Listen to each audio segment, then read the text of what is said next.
Calling all retro gamers. Calling all retro gamers! Calling all retro gamers! Calling all retro gamers!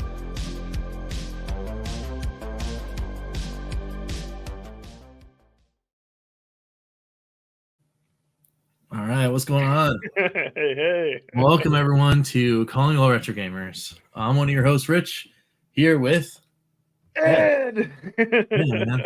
What's going on? It's been a little bit. Yeah. We were talking backstage and kept talking a while. We rode 5 minutes into the show. We haven't started yet.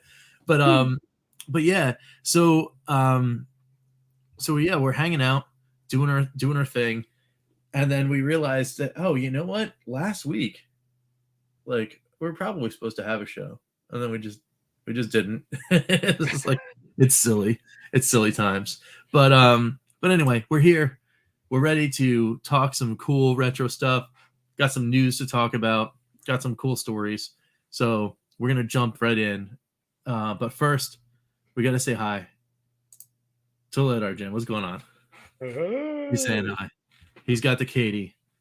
Always with the Katie in his profile pic. So Yep. Katie says hi. It's good. So cool. It's good stuff. It's good stuff. So yeah, how's the couple of weeks been?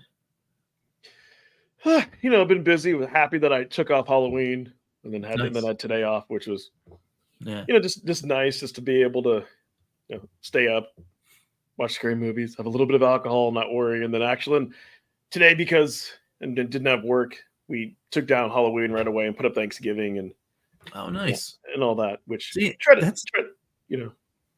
that's a clutch call. That is a clutch call. Having the Halloween into All Souls Day, kind of like just hanging in. And it isn't as much, but there's there's some things that we put around I think a lot of it's kind of like glass ceramic, like turkeys and whatever. But so here's my whole funny you mentioned the holidays. So here's my whole thing. But when it comes time for Christmas, I'm all fine, or people being into that, being into Hanukkah, whatever all those culture holidays are, I'm totally 100% be into it and do you. And I know so what I'm about to say, you can't blame Hobby Lobby, you can't blame the stores. Mm-hmm. Who you can blame are the consumers. What irritates me is to me it's it's like crimes against holidays. Don't put out the Christmas stuff before sorry, itchy ear. Oh my God. Don't put out the Christmas stuff before Halloween. Don't put out the Christmas stuff before Thanksgiving. Please let there be other holidays. You know what I mean? That's the only thing that I find disgusting. And that's why I say the retail establishment says, no, sir, you're gonna get those trees. You know what the weird thing was for me? Also, hey, what's up, Carson? What's going on? But it's not the store's fault necessarily, because they wouldn't put it out if people didn't buy it. I mean, don't put up Halloween. The beginning of October, you could put out your Halloween stuff, right? That's kind of that's how I say. Beginning of November, you can put out the beginning of Christmas, but then Christmas should be taken down no later than New Year's or the day after. You know what I mean? Yeah. Absolutely. So here's the thing, though. Do you know what really burned me up though? What? So over the summer, my son, he went to all these different summer camps and stuff, right? Before our big vacation. And in one of the summer camps, they did it's a gardening or science thing or something like that. And he got sent home with some seeds. And I went to Walmart and I got a little pot, a little ceramic pot. It was in the garden center. So, you got a little potting soil and whatever. And we grew this thing.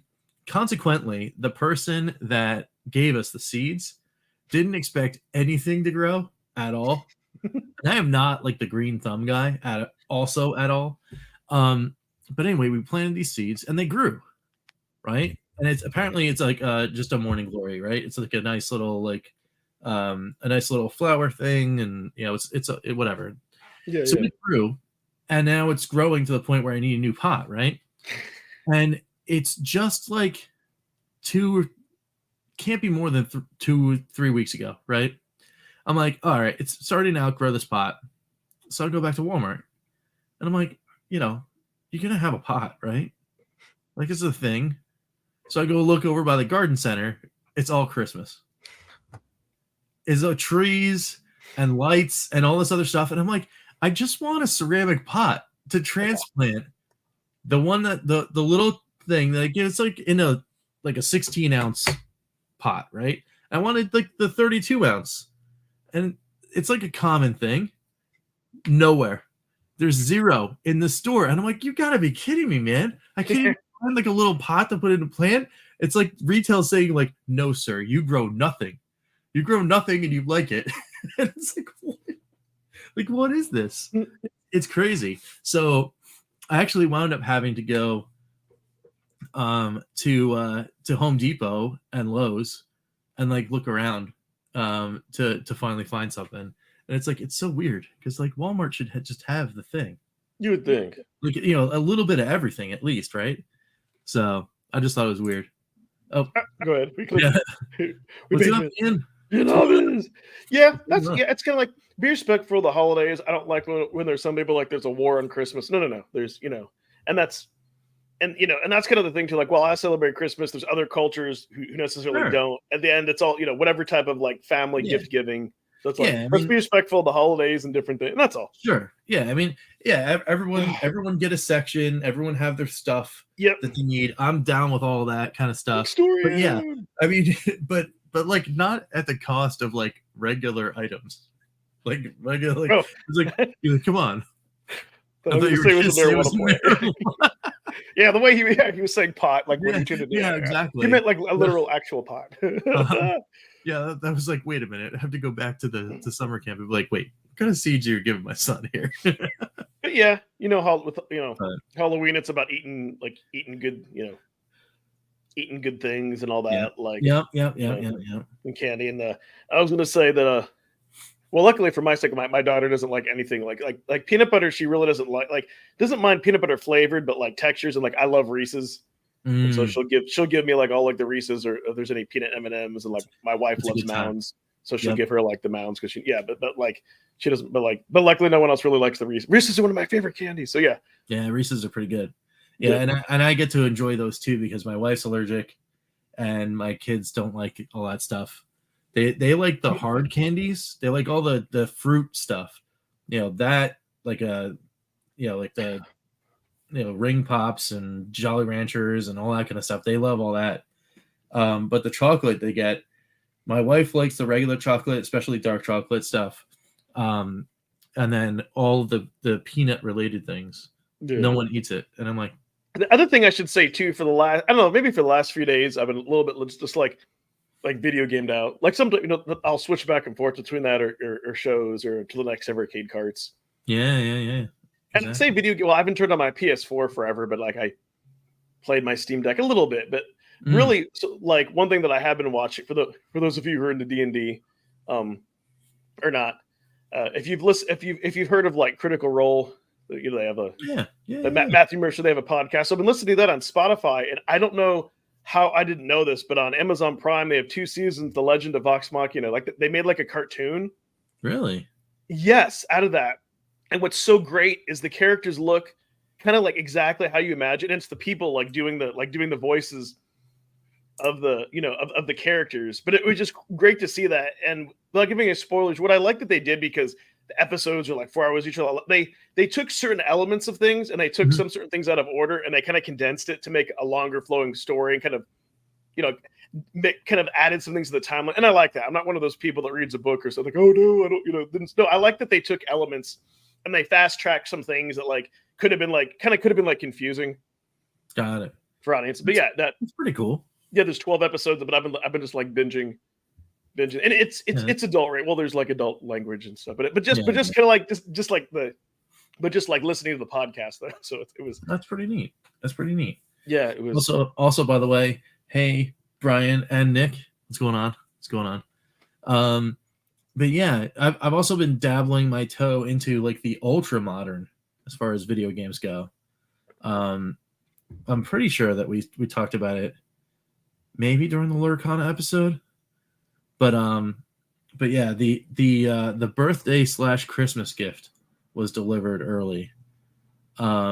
And so now there's a PS5 in the house. Oh yeah, you did, yeah, sweet. Yeah, so I finally, because October 20th also came and went, and I've got the Spider-Man 2 PS5, and that was my big thing here.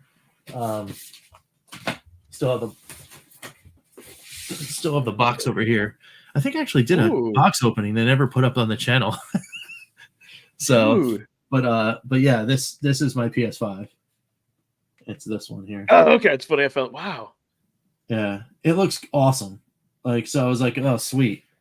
That's not really worth $850, is it? God. No way, man. I got this. Someone on Walmart was Someone on Walmart was selling it. $600 because Okay. it comes with the game. And, okay. You pay a little extra to get the doohickeys or whatever. Okay, that's the other market. But the cool thing was, I got it at GameStop, right? Yeah. Okay. Good. Yeah. Yeah. So I got it at GameStop.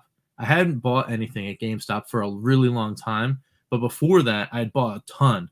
I'm still a pro member, and for whatever reason, I don't know if I pre-ordered something on the same ticket or whatever.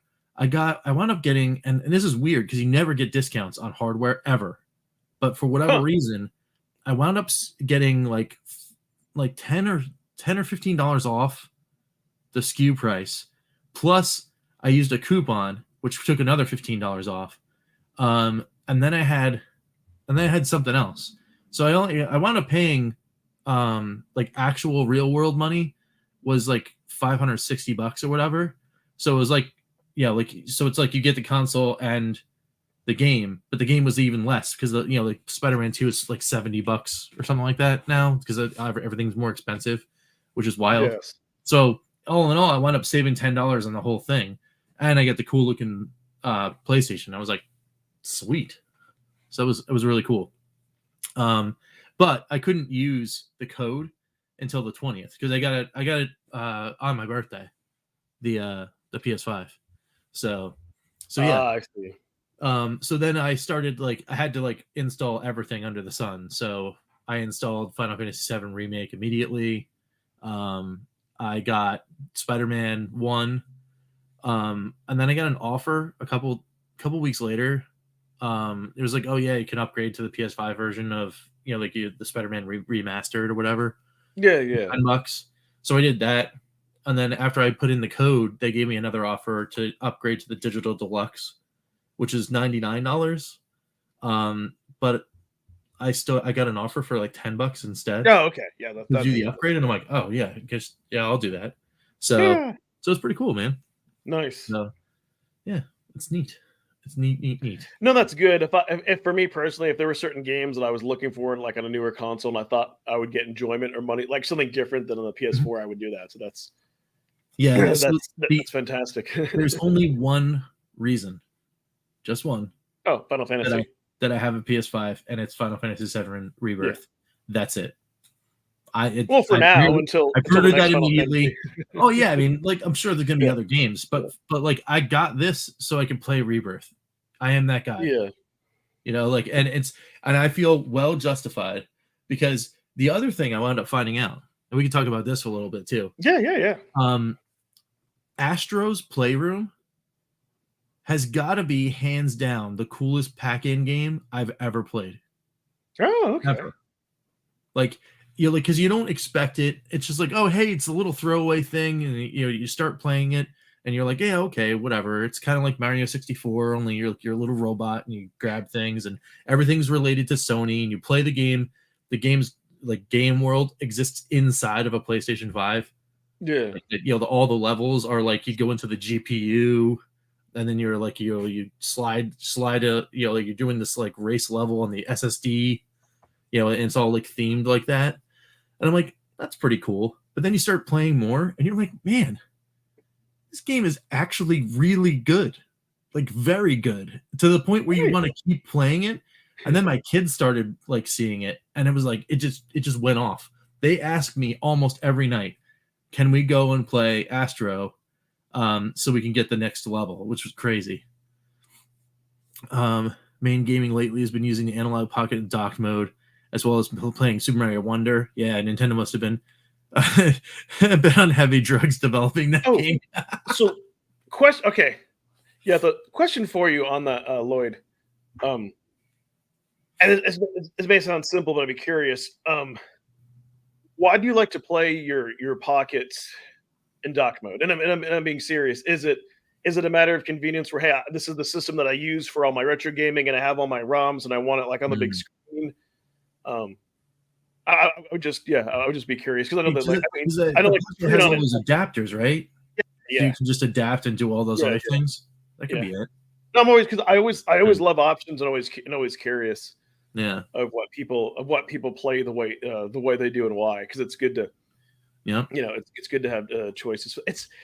See, that's what I mean. Like, I'm weird with my gaming habits. Like, I think it's awesome for those who are excited about, like, Super Mario Wonder, but, like, for me, that doesn't excite. Like, if I wanted to, I could probably emulate it on a Steam Deck. Oh, Moore's okay for more comfort as well as playing. Got it. Okay, kind of like I guess kind of like the same reason you would take an Evercade cart and play it on your EXP and your VS. Okay, cool. Mm-hmm. That makes sense.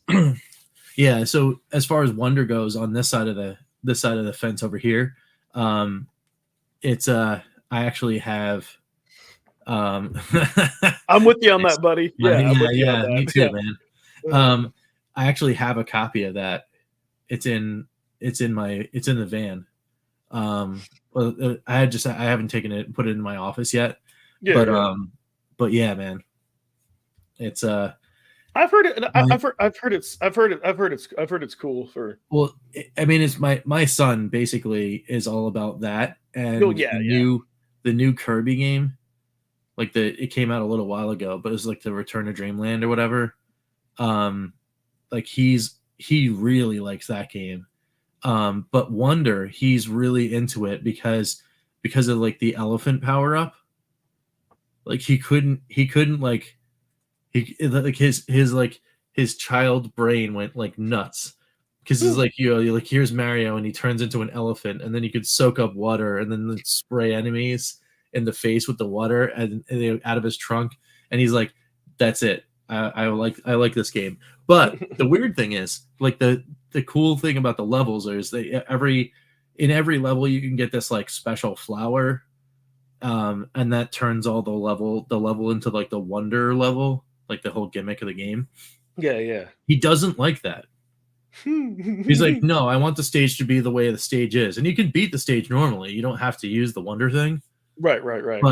But it was like, well, if you do it, then all the cool stuff happens. And he's like, nope, I don't like it. I don't like when the cool stuff happens. I was like, okay. Yeah, I saw Modern Vintage Gamer. He did a good video on it, saying that that like there's a lot of extras, like a lot of like the extra like power, like card badges that you can unlock and go back. And and if you do that, it makes the levels all trippy and there's a lot of replay, replay value. Yeah, my gaming habits are it's weird because sometimes I just like have to not think and just get in and like just get into something. Sometimes it's something else. Yeah, like that's exactly right. I think there'll be at some point I might check out stuff like that because like I know that like emulation for Switch is getting like really really good. I don't know if I'll ever. Well, that's some serious eye patch right there. You're emulating Wonder in the first month. Yeah, it's because I saw that like before the game was out that people were that it worked on Steam Deck, but there weren't any patches applied to it. Of course, but that's something that I want to. Well, the thing too is that you can because you can download the public release, but if what's it Yuzu or whatever, like if you pay $5 to their Patreon, then you can get like their latest like builds where they tweak stuff and test all that. But yeah, gaming for me has been really it has just been really interesting. We're talking a little bit about like the Sunsoft collection. Played the hell out of Blaster Master until it was done. Nice. So I finished Blaster Master, but got stuck in a boss, and then I kind of talked to you about like the Delphine collection. That game drove me mentally insane playing Another World for that type of game. So then that made me want to have like a little bit of a break. The most recent thing I think that I got playing on Steam, like it was like a Fanatical bundle, one of those ones where if you pick 3 games, they're like $1 each, and it was like 3 something. So I've been playing a few. Been playing a few one of those. It's kind of funny because when I was just hanging with my daughter, she's like, "Why are you changing games a lot?" I'm like, "I don't know. I just depending on the mood, or I play a game, because one of them was they were all I think roguelikes. One of them was a shooter. One of them was like this kind of weird Zelda-ish roguelike type game. But It's funny though, because sometimes like definitely like on my Steam Deck I can get Netflix syndrome where it's like what do I play? Sometimes like for a while I need to get like I just kept going at playing Hades because it's the first roguelike that I played that like when you keep beating it you keep seeing more of the story, like more of the dialogue, because it's like they made it kind of into the thing where like you finally find your mom and there's like a limited time you can talk to. So it was like really cool. And then when you go back, like there's certain difficulties you can like they really thought on the replay value versus other roguelikes. So like, hey, you want to play it again, maybe just unlock other items. Like it was neat seeing like more and more of a story. So I've been playing that. But yeah, like something like Blaster Master. Oh my god, dude, that got me like so sucked in. And I like being determined, but then so kind of talking about all these devices and dilemma, things like there's still a part of me, and I think I've talked about that like kind of wants a modern Game Boy that's that's like with a backlight, but then I'm like, I kind of believe if you do want to get, let's say if you do want that to play like original Game Boy and Game Boy Color, then you really want that system. Like you probably don't want to, I'm like, well, maybe you don't want a Game Boy Advance because the resolution screen isn't going to be as big. But then I'm like, but if you do have it, you can still play it. And then it's kind of weird, like, hey, do I really need to have Game Boy hardware?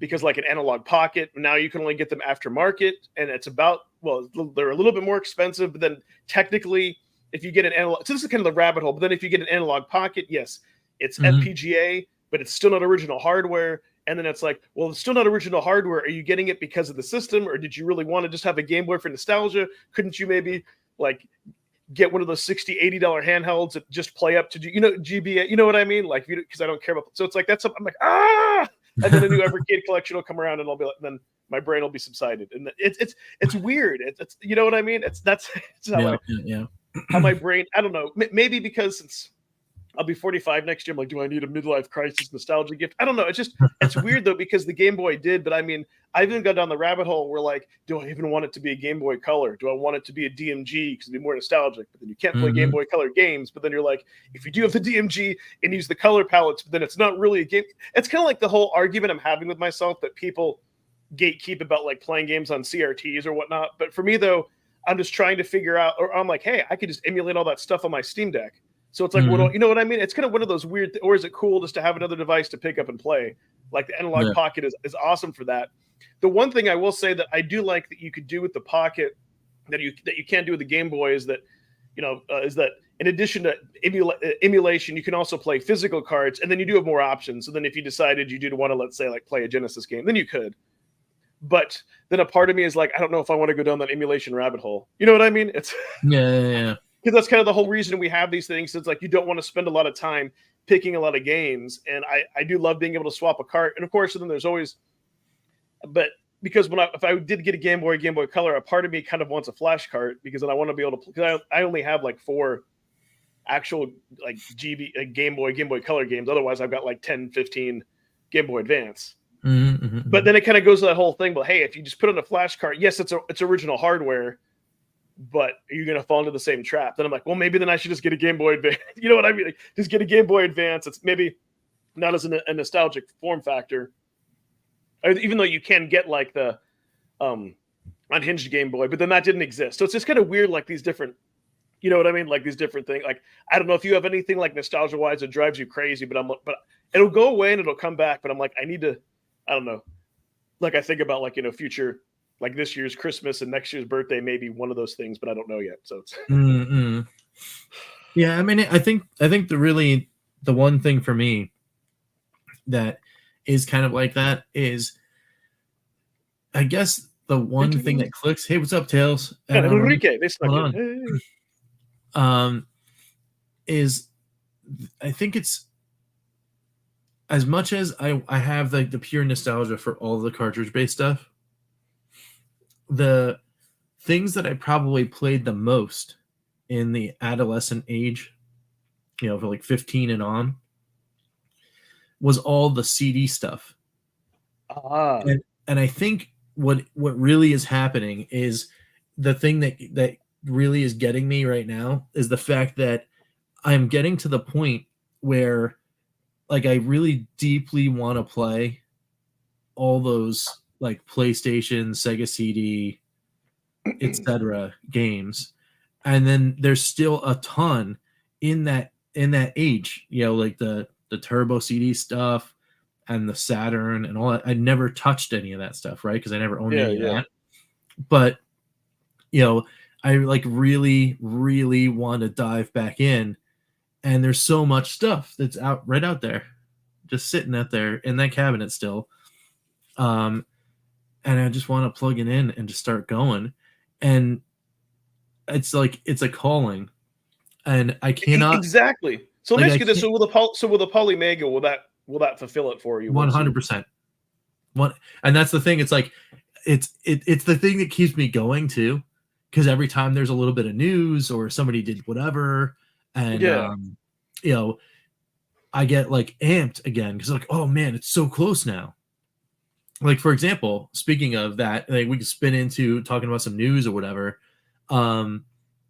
There's been rumblings, Polymega or Play Magi hasn't come out and said anything yet officially about it, but the intrepid people over on the Discord, the Polymega Discord, people have been doing awesome work over there, and they're finding all sorts of fun stuff. Like somebody looked up all the bills of lading for like every shipment that Play Magi has ever gotten, and they found out that about 10 days ago they took a hold of some like 5.5 tons worth of product from Korea. And it was labeled, one shipment was like 1.5 tons or whatever, was the new controller that they said they were going to make. So like it's in boxes on a pallet that came off a boat that's in California right now. And then the other thing was like a thing called Game Box, which, I mean, it's got to be the base units, right? Yeah. So they're putting together however many, and then people have extrapolated based on weight, like how many units it is, and it's like a couple thousand or something like that, which is fine because I'm in a couple thousand. Like my order number is low enough where that's probably okay for me. But they did say 100% that like, yep, our stance is we're gonna get all the stuff by the end of the year and everything's gonna be cool. But the problem is they said that stuff like in March or in like August or whatever it was, and there hasn't been any more communication, so people are getting antsy again. And I get it. I mean, come on, there's how many other things am I sitting here waiting on? You know what I mean? Like how many things have I pre-ordered that still haven't come to be or come to pass or whatever? I can take a look right now at my Kickstarter queue, right? And there's at least 5 projects that I have money in. Like the Kickstarter is once the Kickstarter goes, I mean, the money's gone, right? And then you're waiting on stuff. There's like 4 video games, and one card game that I'm waiting for delivery on. So, I'm used to the wait, but man, if I could get it. Oof. Do we know how many? Yeah, Lord JRM asked, do we know how many they made the first time around? For the original Indiegogo, it was either Indiegogo or Kickstarter or whatever it was. It was I want to say it was about 1,000 or 1,500. I think it was 1,500. It was enough to clear the first wave of immediate pre-orders, not the people that came after that. So they had one thing, and I can't remember what it was. It was either Kickstarter first or Indiegogo and then Kickstarter or whatever. They did 2 rounds of pre-orders, very similarly to Atari, because Atari did the same thing. So whoever got in first got theirs. That's how Pete got his, because he was in first. Like he was in on the very first thing before they raised the price. So after they raised the price the first time, those pre-order customers are still waiting. Then they raised it a little bit, and then that's in my wave, and we're all still waiting. There was the Walmart cancel order that went into direct. Again, that was part of my wave. And then there's the people that went to like worldwide distribution. There's a site that you could go through and then order from there, and they're like really waiting. And then there's some people in Japan that also pre-ordered, but they're getting theirs. Like they're getting shipment notifications. So there's 2 different paths of distribution and manufacturing that Play Magi is using. One of them has actually gotten to the point where people are getting these things in hand, and it seems to be all the Japanese customers. So this big load that's coming in to North America, like I've got high hopes that they are going to deliver, and it's going to be before the end of the year. So once that thing comes in, man, forget about it. Japan would be a great market. They should like the retro stores should also like sell those as well as like absolutely alternative because that's. I mean, but first they got to get them to the customers that already paid for it. Of course. So, something I do want to because so yeah, hold on because you did say about like wanting to play CD systems and hold that thought because no, I just wanted Enrique's. Like, there was a lot of but here's what's funny about that though, and like. Okay, is that like is a lot of like I want to say like if you're in the Evercade community, you probably watch Evercast or you probably watch me, Pete Crow, like you know, and I know like we've said so many times, like don't pre-order it from Amazon, like depending on where like it's kind of like for everyone else in the rest of the world, go through Funstock. If you're like in the United States or by Canada, go through Video Games Plus, or you can still go through Funstock. You know what I'm like? There's other options. There's Songbird. I mean. Like yeah, I saw that, but I'm like, God, I was like, don't order through the, you know what I mean? And 100%. You know, like, I don't know. So that I was just like, whatever. I mean, I've gotten burned twice ordering just regular carts randomly. Yeah, not even pre-ordered randomly on Amazon. I'd be like, oh yeah, I need an extra cart. I tried to do one like it was like 2 or 3 years ago. I was doing one for a giveaway, and when it was in the first set, the first 10, where you know. Blaze was new to the scene, and the Evercade was relatively new, and I ordered it, and then they canceled my order, and I was like, well, if you're going to cancel my order, I'm just going to buy somewhere else, and then I just went to stock and never looked back. So the only luck that I have is by getting from a secondary, seller. Like that's how I got like Xenocrisis. Yeah, and all that. Well, and VGP is pretty cool too. Like like I know people like those guys and. I think even Castlevania, like they do stuff with the Evercade stuff. So it's like there's other places to go for sure. Exactly. I just wish that the convenience of Amazon was there for everybody. Mm-hmm. You know what I mean?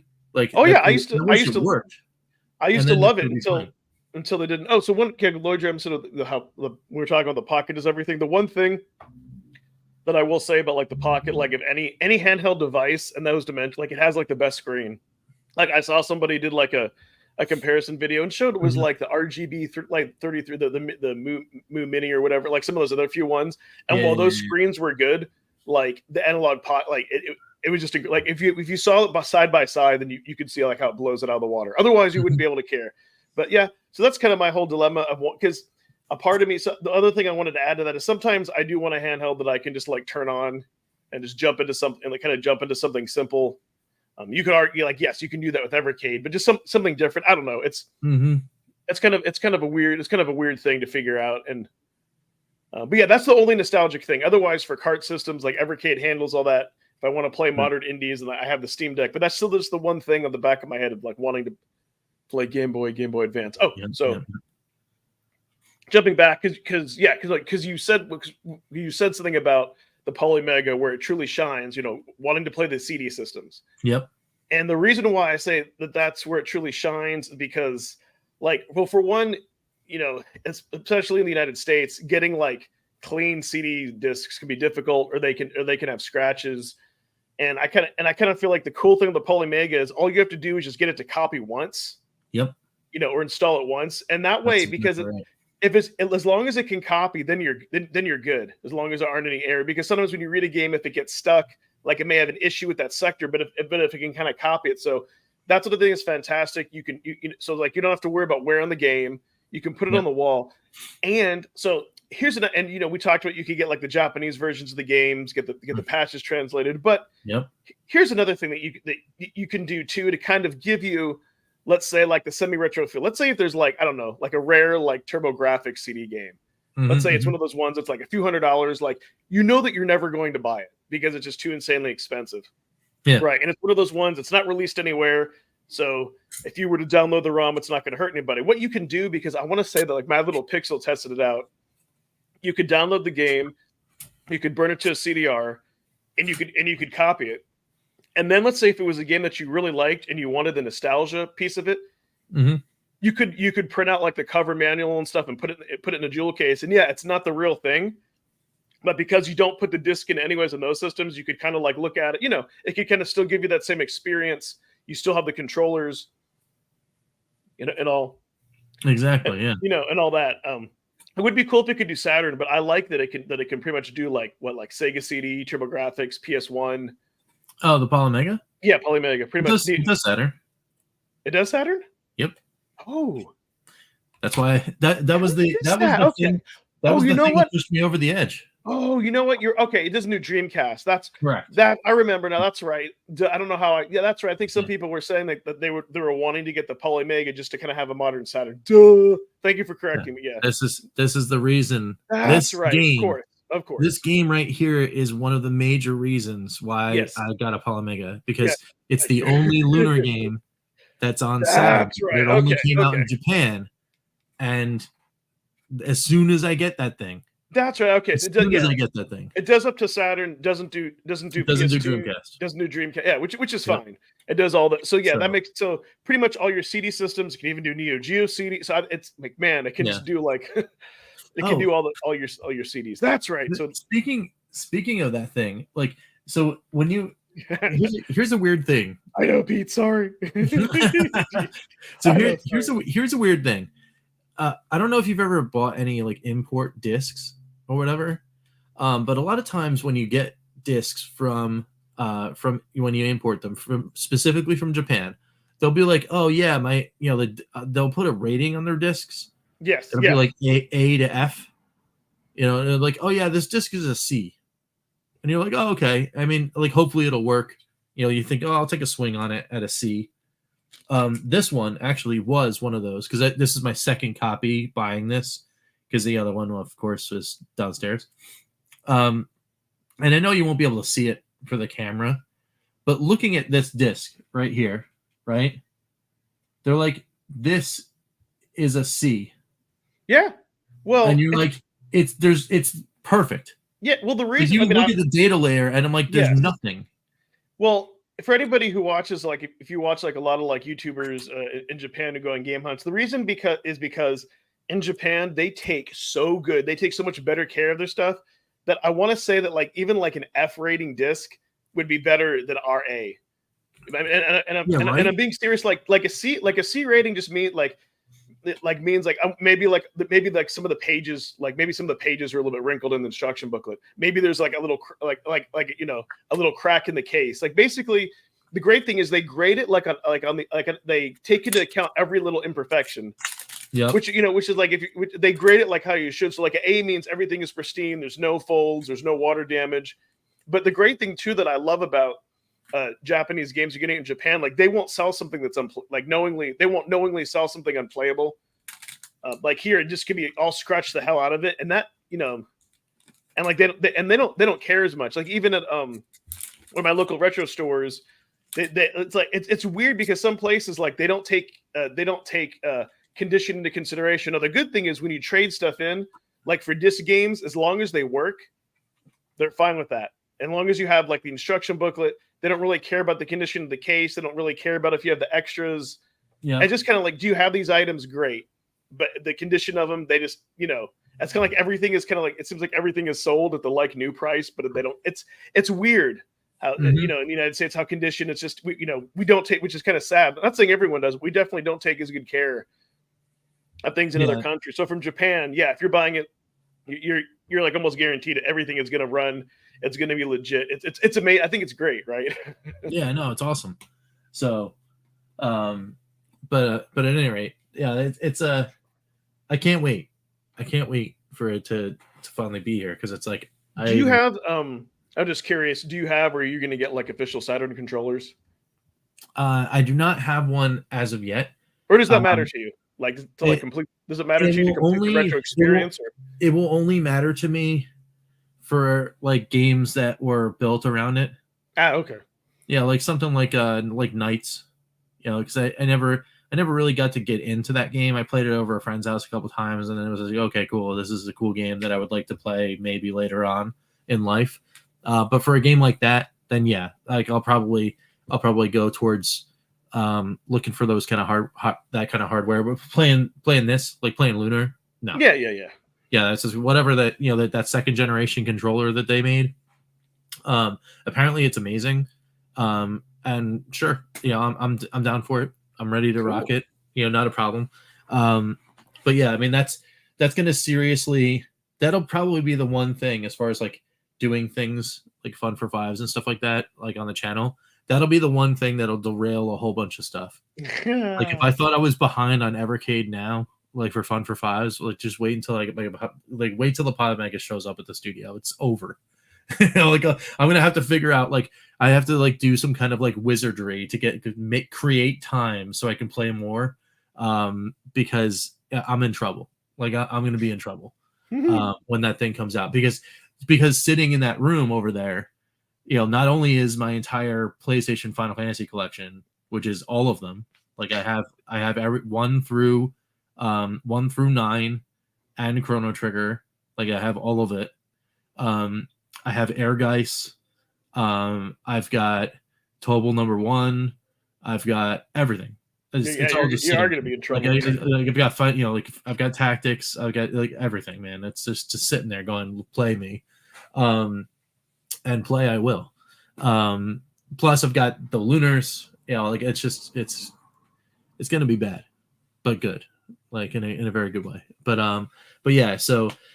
And then of course, there's other games to like go and collect and play and whatever. And people are starting to like get in that hairy edge of, it's just PlayStation, because they're like, like the retro world is starting to turn. So like everyone's focused on things like Nintendo 64, or they're focused on, GameCube and, Wii U and all that kind of stuff. And it's like, if I'm hitting it just right, then it's like, oh, the PlayStation's starting to cycle a little bit, out of here. People just don't really care as much about those discs, and they'll come and scoop them all up. That'll be good. Yeah, you're right. Time. Probably time to really get into PlayStation. Yeah, the only thing though is I don't know if I have it. There's 2 games though that I might be sad face about, because I'm not sure if I have it up here anymore at all. And that would be some like the really classic non-Squaresoft games, talking about like Metal Gear, and Castlevania Symphony of the Night, like that kind of stuff. I just don't know if I have those, and those just based on nostalgia, that they're still up there in price wise. Although I know with the like you were talking about Symphony of the Night, I think they had a greatest hits version of that. I think that's a little bit cheaper than Yeah. Or that's what I was saying. Those are one of those games that, like, if it's just too expensive, you just burn to see. You have the pseudo. Yeah, there are options. You can ISO some stuff, which is, like, maybe. So, all sorts of fun stuff's happening. But anyway, that's awesome, man. I hope you get that soon. And you know what? It's perfectly fine if your channel just like turns into like focusing more like on PS1 or Saturn. Yeah, I mean, I won't go too nuts with it. Obviously, though, there's always going to be a time. There's always going to be a time for Evercade and Atari VCS, that kind of stuff. But yeah, man, it's there will be more. There will be lots more that the disc-based stuff that's going to happen, because I think getting back to like the reason why we started this whole conversation is like, what about the retro sphere has been calling you that you haven't? Yes, exactly. Like, but it really is that whole like I keep getting reminded of like all of those teenage days, where I finally made it to like quote unquote modern gaming, but I played so much of that stuff in that time where everything was still in the zeitgeist, brand new and all that kind of stuff.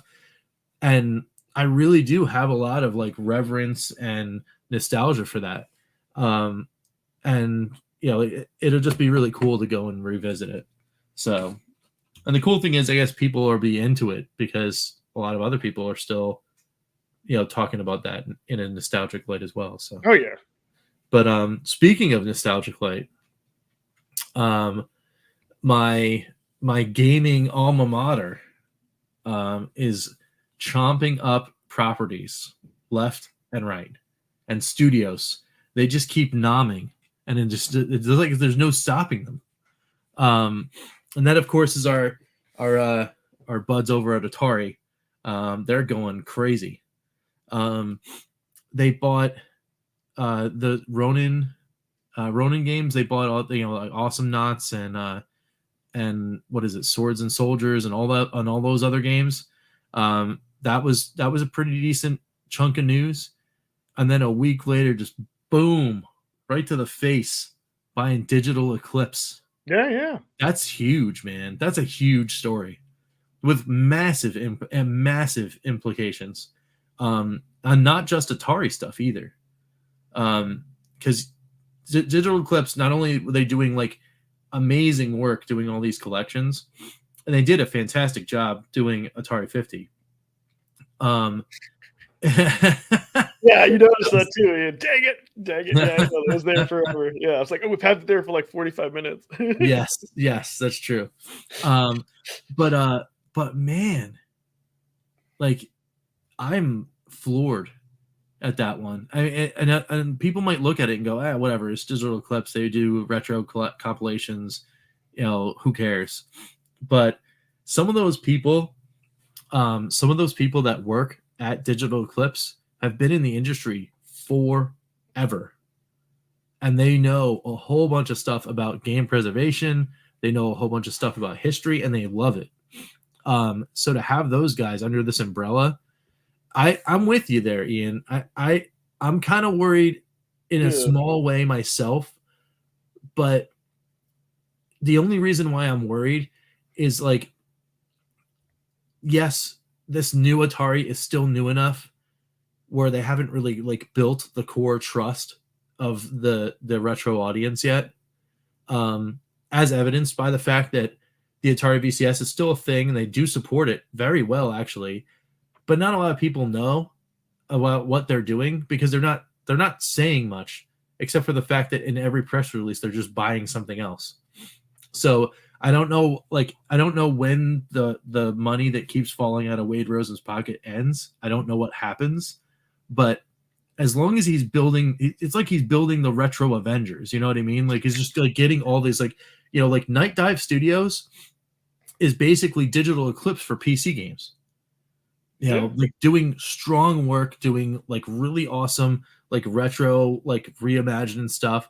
If he's building this giant army to make like really awesome retrospectives and brand new takes on all these retro properties, because he bought hundreds. They've bought hundreds of properties now. They own hundreds of IP. Like, sure. Like, go for it. If this winds up becoming what modern game preservation starts looking like, and that's what they pivot to, I'm all there for it. I am completely all there for it. As long as they do it right. Yes. And everything that they put out is at a budget, like, or easy to consume price point, and they put it everywhere. That seems to be Atari's MO, though. Everything lately, it comes out on everything. It comes out on Xbox and Switch and PlayStation and the Atari VCS. They don't forget about it. So I'm okay with all of this. As a VCS owner, I'm really okay with it because the fire hose hasn't stopped yet. Like, we are getting release after release after release to the point where I buy every single release on Atari VCS. Yeah. Every single game, I buy it all. But it got to the point where, there's so many games that came out.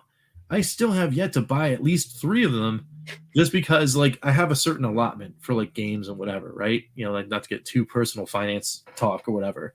But I've got a little bit of a budget. But there's so many games that came out, it exceeded the budget. So I had to wait. It's wild. I never thought I was ever going to get there with Atari. But they seem to have the passion and they seem to have the vision. Yes, we need consistent execution on the projects and not just more buying. You're absolutely right, Ian. Yeah. Well, what I like that Atari's doing that Nintendo won't do is that, and I think so. Nintendo company, and I'll call out companies like Nintendo, Namco. Mm-hmm. Not sure if Sega falls into this, but Sure. They have this kind of weird thing where they don't want to offer all their stuff into their platforms because they're kind of worried about competing with themselves. Versus Atari's like, hey, you want Jumpman? You want that on the actual cart? We got you. You want to buy the game on Steam or Switch Store? We got you. You want, you know what I mean? Like they give people the different options of playing it on the different medium, and I think that's good. I mean, hell, even Sony's doing that now. Like if the game is like 3 years or older, they're actually letting that go, and you can buy it and play it on PC. And I mean, I understand why, but that's that's kind of what we've always said, especially when we talk about like Evercade licensing. Like, hey, there's people that want to play a game a certain way. You know, they're never going to buy this other console, and there are people who have both that will still buy it because they want options. So yeah, that drives me nuts. So that's the one thing I do like about Atari. If anything else, I mean, they're like, hey, we like money. We want you to buy. You know what I mean? Like that. Like what baffles me. And like I said, talking about Nintendo is like, okay, fine. They have their online thing. They want people to rent and play their games. But just think if they came out with like some type of like emulation, like NES, like let's say it wasn't even FPGA. Let's say if they did the same thing that Atari did to put costs. Let's say it was like an emulation. NES Plus. Yeah. Yes, an NES. Yeah, Plus. Yes, you could put in the carts, and it came with a multi-cart. And then they actually started to come out like with their own carts, like reimaginings. Like, dude, that would. Like that would sell so well. It's not going to take away from your Switch sales. It's not going to take away from the online thing. You would just be making extra money. And then there's people like me who probably will never buy a Switch, but I would buy that. You know what I mean? So it's weird. Or if they did what people are like the rumor mill about Nintendo is that at some point this year, there's a team out there that's going to remaster Zelda, the original Zelda, and put it out on a Switch. Now, like that's a play out of Atari's book, right? You know, so like if they go that route, and do like a new style pixel kind of thing for some of their properties, okay, you know, I'm down for that. But we'll see what happens with them. But specifically with Atari, you know, they seem to be building up to do that to not even just their own properties, but they're just scooping up properties to then do that with. Like, just look at Berserk. You know, Berserk is a Stern property. Now it's an Atari property. And the first thing they do was they release Berserk 2600. Then they actually technically remastered the 2600 version of Berserk, put it on a new cart and sold that. Yeah. And now Berserk Recharge comes out next week. You know, like, yes, that's exactly what we want you to do with all these old properties. Give us the thing that we remember in a new way, and then give us the thing that we remember again in a new way, in a whole new game. Give us that too. That's yes. I am all for that. Yeah, at some point we are supposed to get a new food fight. Yes. And have I heard any news about this? News that was public out of Megacat, who's the studio that is doing that, by the way. It's Megacat Studios. News, no.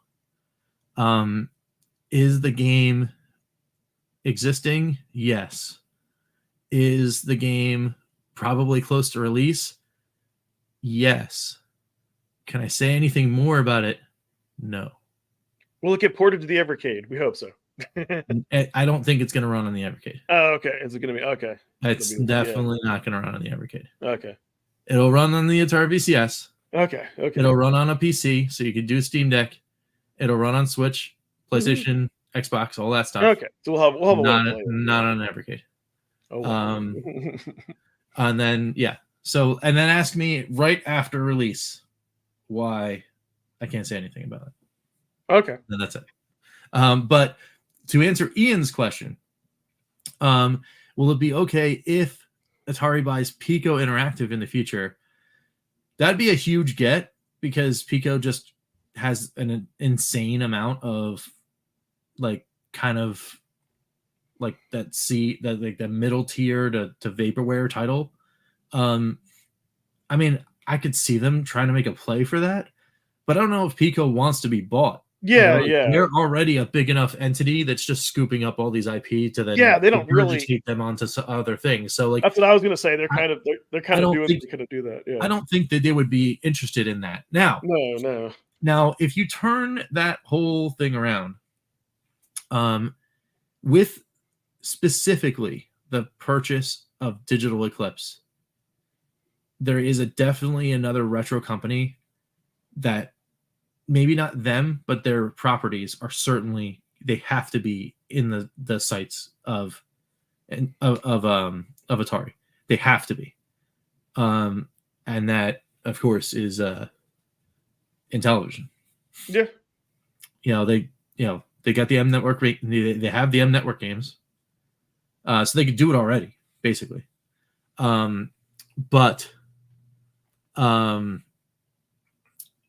also happen to know that the Digital Eclipse specifically, they were working on two of the most anticipated titles for the Amiga. Like their studio specifically was working on those games. So now that they're owned by Atari, like there's nothing to stop them from putting those games out. They just maybe they're going to be called something else. Yeah. Because they could just as easily do that because they own the rights to the game names on the M Network. Just saying. I mean, it could be a thing. I, for one, would say, hey, you know what? Like, let's play them. Let's play them. Let's get the games out. Let's do all that kind of stuff. So, but you never know. Like I said, Atari's hungry. They love to chomp. Maybe they scoop them all up. Who knows? Whatever. Like I said, Rosen's got deep pockets. So, and he's building, like I said, the Retro Avengers. It looks like. So you never know. You never know. Enrique says Blaze buying it would be more into Pico. Yeah, I mean, I guess if anyone's gonna buy them, it would probably be Blaze, right? Like if they were into buying a whole bunch of IP. Well, there's only one. Sure. Okay, so I think there's only one way, and it'd be more of a partnership. Because the one thing too with Pico, don't forget, is that a lot of times if you buy like a modern retro device, like the Polymega, or even like the what's another new Atari, the Game Station, whatever, like they come like Pico is kind of like you get like those games licensed. I want to even say that like even on Legends you get Pico. Yeah, so Pico is like the one like they're them and like Data East are like very cool about licensing. Like it would be it'll be at everything. Right, exactly. So so kind of what you're saying earlier, Rich, like because they do that, like I don't think they make a lot of money off of that. So I think the only way that they would partner with Blaze is if like they gave them like the exclusive rights to the Hyper Megatech like handhelds and they maybe started releasing, that could maybe happen. But then again though, they don't have to like be bought by anybody. They could just do that. They probably would be fine. I think I mean, who knows? I don't know what's going on in Pico's quarterly earnings chart or whatever. Yeah. But I would seriously doubt that Pico would be interested in being bought or any of that stuff. Yeah. Because they're everywhere. Like just like you said, like they're on the ALU, they're on the My Arcade stuff, they're on iArcade. Well, they were on iArcade. They're on Evercade. They're everywhere. So, you know what? Ian brings up a good point. That's why, I like getting more indie. Exactly. Right. Exactly. 100%. See here. Okay, I completely agree with that. This might be more of a topic for Evercast, but you know what? I would love to see. I'm glad you brought that up. What I would love to see Blaze do, but I think they're working towards this, and we've talked about this, but I don't think they're willing to pull the plug. And what I mean is, what if one year all the different type of carts we got, it was just nothing but homebrew, and it was like aftermarket games, like you know what I mean? They might be working towards something like that because I think they found their niche. Yeah. If you look at the history of all the cartridges, they either do history that like games that you never saw that now are seeing the light of day because they can spotlight them. So in a sense, they are kind of indie almost. Yeah, true. Or just traditional indie, and at the end of this year is a huge statement, right? Like you get 2 full carts of just indie stuff. And then you get a retro, their own version of Retro Reimagined with the Dukes and all that stuff. So. The Ast Bros and even like exactly. Yeah. It is a statement. There's no question. There's no denying that. Because if you're looking at even the last 10 carts, right? Let's go back to the last 10 carts, starting with Mega Cat 2. Mm-hmm. Mega Cat's indie. Bitmap Brothers, in and of itself, sort of, is a small studio that's kind of celebrate indie. Renovation was history. You know, Gremlin is history. Morph Cat is indie. You get the 2 Intellivision carts, they're history. Always Indie Heroes, Pico 3, Cindy Hunter, Sunsoft. And then the 2 carts, the 2 indie carts that are coming out, they're all starting to trend that way anyway. Exactly. You know, like and you look at the first 10, it's Atari, Namco, Data East, Interplay, more Atari, more Namco, more Interplay. Then you finally get Mega Cat, Pico, and Technos. So what a flip, right? From like all the big recognizable names now all the way to like indie and discovery. So yes, I completely agree that is a thing that's probably going to happen. Yeah. Because I kind of like, for me, like I would love for it to get to a point to where if it is like, don't get me, like I do enjoy like Mega Cats and all those other ones, but I think for me what I like is if it's going to be retro, like the Sunsoft collection, like give me something very nostalgic. You know, give me something very nostalgic like that, and then for the upcoming computer collection, then give me homebrew aftermarket, or we're seeing more dual carts. And again, those other collections, like let's say like the Delphine collection, that's definitely pure like discovery. But for me though, like I really like either the app, because the difference I guess with like some of the newer like aftermarket games is that they can push things, they can take things further. There's kind of like a new creativity, like Indie Heroes. You know what I mean? It's kind of like that. Either that, or I like the nostalgia, and of course the arcade. Like I feel like those are always big hits. But I think they're slowly like weeding us towards getting us there. Where one day Evercade it'll kind of be more. It'll be more indie. It'll kind of be like more indie game. It'll be more like native games. It'll be kind of stuff like Duke Nukem, but I don't know. Maybe I'm kind of torn. But I do like seeing the classic like Sunsoft, or things like. Yeah, for sure. Yeah, I mean, so this I have mixed feelings about, because I think if you're new and you're getting into Evercade, you're probably not like the collector nuts like us. I think you're just wanting to get there and and play the games. Yeah. But I think I'll just finish this. I think so. So that's kind of the bad thing, but the good thing though, it kind of like rewards people who are like who've been into the hobby, who've been collecting Evercade for a while, and then it frees up licenses so Blaze can do other things and and all that. Yeah. So the only thing that's the other end of that double-edged sword though for me is when people that are getting in new, right? They start listening to like our happy faces, right? Talking on the internet. And then they specifically listen to someone like me, right? Who has for 3 straight years been beating the drum for one cartridge as like the ultimate thing you could possibly get for your Evercade. And it's so I will keep saying this now for forever. It's so sad that I can't go, you know what? You guys all need to get cartridge 9. It's called Pico Interactive 1. It's the greatest Evercade cart to ever come out, ever. And you should all have it. But it's legacy now. So as soon as those shelves dry up, then I am that guy who's recommending you the thing you can't have. And that's and that's sad. That hurts me because I want everyone to play these games. You know what? I didn't think of that, or what's actually there's actually a huge problem too with that I didn't realize. So let's say like 5 years from now, somebody goes and they check out our videos and see that, and they want to find it, and then they see they have to pay $100 for that cart, right? Which is ridiculous because the whole point of the Evercade carts is they're supposed to be cheap. You know what I mean? Exactly. And then it's like if they're going to be expensive, then we're no better than the actual like OG carts and you know what I mean? So that part of it does, I guess that part of it does suck. However, I wonder if Blaze would consider. Here's what I wonder if they would consider doing. Let's say I'm totally making this up, but let's say the whole reason that went end of license, let's say it was because of a couple games. Let's say like two games, right? And what if Blaze said, "Hey, we can go ahead and reissue this cart. It'll still be number 9, but the difference is the cover. It'll still be called Pico 1, but it'll be called re-release."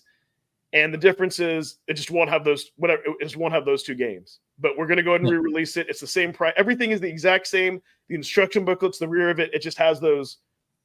It just has those taken away.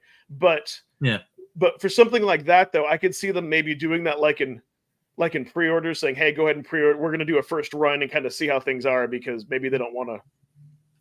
I 100% agree with you on that. And the only unfortunate thing is there might be some carts that'll never come back. Yeah. And like at the end of 2023, I think it's going to be 100% a fact. You don't get Atari 1, Atari 2, and Atari Lynx 1 and 2 again. I don't think that happens. Not with what Atari's doing now. Or until Atari gets back to the way they used to be, where they just need their license to get money. I don't think we get those again. I think those are legacied, and they're like you can get them on an Atari product now because that's the way they're gonna go. The best I could be proven wrong, but I don't think they're gonna be interested in doing those big giant like collections unless it's Atari 52. You know, like that's probably going to happen. And that'll probably be, or like they'll do, Atari, Lynx the anniversary celebration or something like that, But and the reason why is why else would you buy digital clips, right? True. If not to then celebrate the rest of that stuff, in a more expansive way. So I like what Ian says here because not to resubmit for the bet. So I can relate to that because when my OG white handheld broke and I got sent another one, you get reset with with the 3-pack again. Mm-hmm. And I didn't think of this, but I love having two Atari ones, kind of for that reason, because I can keep one of my VS and I can keep one in any of these handhelds. And I think I have it. I think I have it there in the white one. So like, if I do want something to kill time or go somewhere, and I want to bring an Evercade with me, and I don't want to have to like worry about will this get ready? I'll grab that one because Atari 1 is one of the few carts that in a sense when it's very arcadey, and that I have these games that I can like jump in and out. They're simple. They're score chasers. There's a big enough variety. Like it's one of those ones where if I'm sitting in a waiting room, I'll play the 2600 version of Centipede. Like, yeah, I'd rather pop in the second one and play the 7800 version. Mm-hmm. But there's still a lot of fun I can have with like that. And like the 2600 version of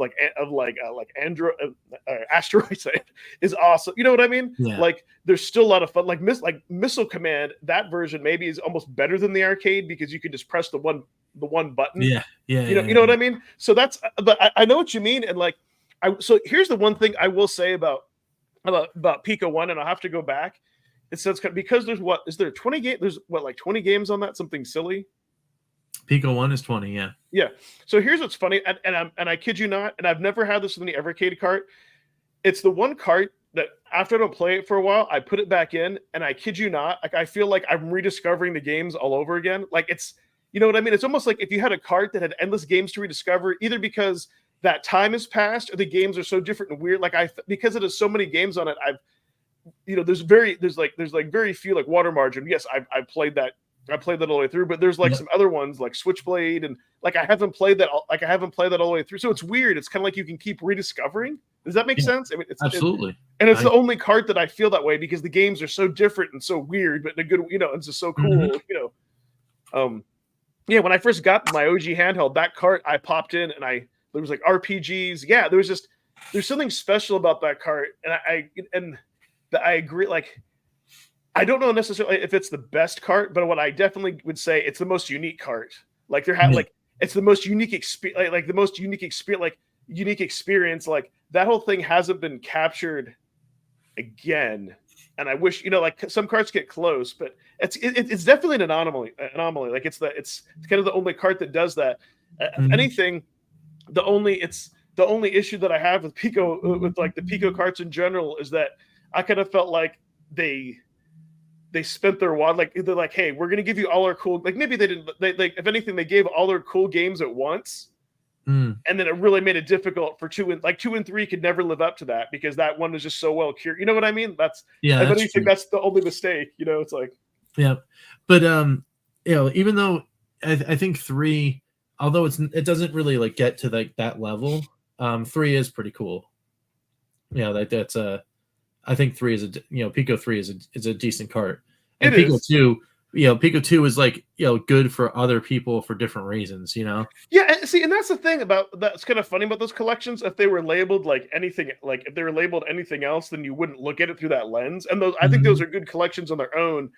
But it's just kind of like if you see like a first movie, like I don't know, I kind of attribute to like the first Batman movie, right? Which I thought was like fantastic, represented Batman, but then like the second one with the Penguin kind of meh, and then pretty much like a bunch of them since then, like the one like with Arnold Schwarzenegger, were just like ridiculous. Like they never like lived like the later ones like Dark Knight and the most recent one. Yes, they show the darker side, but you know what I mean. It's kind of like that type of thing where like you see a really good movie and there's some sequels and they're just kind of like really hit or miss. Like the Halloween like Michael Myers trilogy. Oh yeah.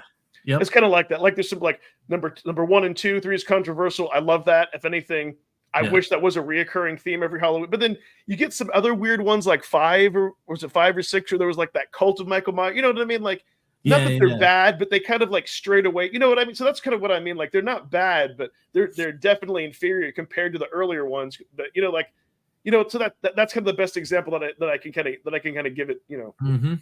You kind of give it. But yeah, those Namco carts are definitely cool. Maybe that is something on the Super Pocket. But yeah, I definitely would be curious, like the resolution and how those are, and how those are played. If anything, and someone did bring up, what's the name of the new single cart that we're getting this month? Blue Void? Full Void. Full Void, yeah. Yeah. I hope that does very well just for one reason, even though it might not be like my super cup of tea like other games. I want that to do really well. So that Blaze is like, oh, people are willing to get a physical version of the game. They're willing to pay up to $20 just for that one. To get one game. Exactly. Full Void, yes. Yep. And then same with the Dukes. Like, quite frankly, the only thing I'm kind of concerned with Blaze is that I don't think it's going to happen for a few years, but I know I don't want them to get into the Dreamcast era. I want them to stay like up to the PS1. I know that was their initial dream. I want them to stay there because there's so many good 16-bit games. I know people would be able to have PS2 emulation, but I hope they stay that way. And I hope since we just had an EXP that we don't get another new handheld for like another few years, because it's like, except for the Super Pockets, because really we don't, you know what I mean? Like we don't really need one. That's true. Unless they're going to make one with a bigger screen, but that's going to be like a bigger price point. Like I want them, but I guess what I'm saying is just continue to focus on good games, like they have, get that collection built up for a few more years. Because lately, what I've just really been enjoying is playing just as equally on the VS on the handheld. I like that flexibility where I am in the house. It is a shame though that like the Namco. I hope eventually we can play that. Oh, the Namcos, yeah. That would be something that's really cool if they could work out the licensing to get the Namcos to just work. Yeah, in the meantime, I mean, again, it's digital, but if you buy Namco Volume 1 and 2, they're like on every single platform. Yeah. And if you look, you can usually get it. Like those are worth it, like for $5 to get on sale. Mm-hmm. But you get like there's like Super Xevious is on one of them, which is kind of crazy, like the Super Nintendo version. Yeah. You get some of the other games that were like in Japan. You get the Wanapu Graffiti, that Splatterhouse, and yep. You get some, and then you get like my favorite one. You get like the Pac-Man demake. That's this like that crazy like score chase. Oh my god, I love. Oh yeah. I don't know why the name is like eluding me, but yeah, I love. I own them both on the PS2. I haven't rebought the second one on Steam, but yeah, like all those collections are great. At some time, I thought about I may have to do a video and kind of compare like what we're missing. Cool. But yeah, that's all because Namco is weird to the licensing. You have to like go through a license agreement. It's they're too. I wish they were more like Atari. They're really tight wadded when it comes to right. Yeah, so I wasn't necessarily down with the whole like, yeah, we absolutely need a wireless controller, but I am now on that train. And the reason why is purely like logistic and mercenary for myself. And it's because I don't know why, but my dog has decided, like, I've had all the stuff here for years, but now he's decided that he wants to come in to this area where I sit and stick his nose everywhere and sniff everything and then lay on cables. And he's consistently, with me in the room and not in the room or whatever, has consistently pulled my VS off of the shelf of my little like zone here in the corner. Oh no. Got to be 5 times now.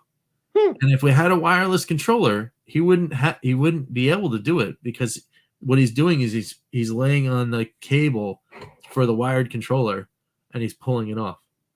So yes, I know in the wireless. So if Blaze does that, there's one thing that they have to update on the VS, and I think would almost be a requirement. They need to make it where you go in the menu, and then maybe so you don't hit it by mistake, you go under system, and then you can do shutdown. You know, because it's like if you have the wireless controller, you should be able to shut it. You know, I mean, why not? I agree with that. You know, or it isn't a hardware button. It's not just a physical on off. You're actually just pressing and holding. Yeah, exactly. It's a turn on. I mean, why not? Because that's the whole point. One of the nice things about wireless, I don't look with my PlayStation, I can just like shut it down, put the controller out there, and I don't have to walk back. Right. Like I understand like cost wise and logistics. Thank you, Lord Jerem. If Blaze, let's say if they don't license an official controller, what I think would be great is why can't they like have like 8BitDo come out with an official licensed controller? Of course. Yeah. You know what I mean? So that would pretty much it would say 8BitDo on it, but it'd say Evercade. You know, like have them do it, and then that way it's licensed. Yeah. It's kind of like the opposite. Like Blaze is making the money off the license. They're putting it out. And then if they had to, they could all, if they could, why not just make an Evercade compatible one? I mean, yeah, they could make it compatible with like other systems if they actually, actually, you know what? I take that back. Make it compatible with Evercade, but here's what would be wild. Also make it compatible with like PS4, Switch, and some other systems, because there are some times, because I have like the Castlevania collection, I have like the Contra collection, and sometimes I wish I could just like I could plug in and use like a VS controller. Right. So to me, that would be awesome if I could use it on the actual like Evercade VS, and then I could also use it like on my PS4 to play retro games. If they did that, dude, I think that would be awesome. Rad. The Pocket just works so well. Pick up a controller. Oh, do you mean? Oh, okay. You mean like the Analog Pocket? Yeah. Super Pocket, Analog Pocket. It's like. Yeah. I would say yes to that. Oh, an EXP. Yeah, why not? Right? Yeah. You know, like if the Atomic VS, and Duke in general was a hit, then why not give the handhelds folks a crack at it, and be like, oh yeah, here we go. Here's Duke coming in hot in a handheld version. I would buy one. But do you think I already have one? I already have an Atomic VS coming. Yeah, true. But do you think they have it come with just the first cart, or do you think no carts? No, it would have to come with the 1 and 2 remaster. You think? But yeah, just the one cart. Yeah, the 1 and 2 remaster, and I think it's 1 and 2 remastered and 3D, right? I think so. Yeah, that's the one you get then. Yes, 100%. Yes. You know what I think? So you know what I think would be more likely that we would see? I wouldn't be surprised if we saw a Super Pocket that just had built in just the Duke Nukem Super Pocket that just had built in the 1 and 2 remaster. Yeah, that's I could see that. Because I think space wise, and I think like rights, I can see that. They might not be able to throw on the third one. Like that would be kind of that. I wouldn't be surprised because there's a lot of love from Duke Nukem, and that I think you know what, I would rather they do that than offer like a PC port version, because that would still get people like into the Evercade. Yep. Like ecosystem, but I wouldn't be surprised too. Like if a year from if they did like release that like on Steam. I don't know if they would. I don't know if they would go crazy and release it on Switch and PS like everywhere. They might, but yeah. I mean, so yeah, Lloyd saying purple EXP. Ian saying is it time for different color variants for the EXP? I would say, I mean, I guess why not, right? Because the purple original handheld came out not too far along after the release of the VS, I think. Yeah. It was the VS release, and then that spring was the purple, or that summer, I guess, was the purple handheld. Yeah, why not? Well, I'll tell you what they would. I'll tell you because. Well, yeah, it's kind of funny because I guess maybe the comment, but it's just the molds, right? So I think if they do that, like that's definitely not for the same Hyper Megatech content. That depending on that would like yes, Ian, that like you're the target audience. Like, I'm not sure if I am. Rich is, and I think there are some people who want like Pete it would be to like who want those different hardcore like variants. So I think what they do is they limit that like they did the purple, like just to 1,000, maybe 500. And actually, but here's what's interesting though, because here's what's kind of funny about that is they might they'll do like some people will be happy. Some other people might be like, well, why are they re-releasing this? But if it's just the exact same thing and it's just collectors. Now, here's a spin. Yeah. And here's what would throw me to be a dilemma. What if they did a green, let's say they did a green EXP, you might know where I'm going with this, and they have it translucent like that, and then they throw on the Taito collection. I mean, I'd still do it. I'd still buy one. But here's the thing though with that, is that I think then you might make a lot. Because that's like, again, for the same hardcore collectors. Like Ian, would you buy that if they, or say in the chat, would you guys buy that if you already had the Super Pocket? Would you buy an EXP, let's say like in a green translucent shell with that? But it might make some people mad because they're like, well, the only reason I bought the Super Pocket was just to get the Taito. Was to get the Taito games. Like, but that was the other thing though. Like that was the warning signs were all there and they were like, blaring. It's like, this is not an Evercade. This is a different product. Of course. Like, like that kind of thing. And if they put out the Evercade that has the Taito stuff, it's like, well, this is why we said this other thing wasn't an Evercade. Sure. So it was like, okay, I could see that. I wouldn't be too mad about it. Except for my wallet would cry because I would just buy it. See, that's the thing. I wouldn't be mad, but then it was kind of be a dilemma. Do I really? Yeah, exactly. Your wallet would cry. But here's the thing, though. If that's like if Blaze needs to put out these limited editions to make more money, I would rather they do that. Like, if over anything else. I know you would because you had. I correct me if I'm wrong, Ian, but you have the original analog pocket. You have the glow in the dark, and you have one of the trends. Yeah, I figured. I figured you would. Oh, and Lloyd buys everything. Yeah, I use my purple more. You know what? I've heard that. I've heard some people still say that they play the purple one because it has that better screen. Yeah, Maybe I need to go back and revisit the purple. Yeah, man. Yes, I have the white one. So I think. So for me, I think that's fine. What I would rather they do though is if they're going to do an EXP, I'd rather they just like re-release it and they have the different shells. And they have the different, as opposed to changing the game like that. They may get to that point, but I think like if they re-release, because I think that at that point then they have to have two different firmwares. You know what I mean? And who's to say that people wouldn't be able to find the firmware that I think that's I think that they have to, for the Super Pockets they can get away with it because they're different. Yep. But I think if they do that, they still have to keep the same firmware. But I think that would be fine though. Put different color schemes if people are willing to buy it. Make them limited to 1,000 or less. And I think those sell out like on Fun Stock. And then that scratches the itch of Blaze selling more hardware, making more money off of it, and then they don't have to like reinvent a whole new console just for the sake. You know what I mean? Yeah.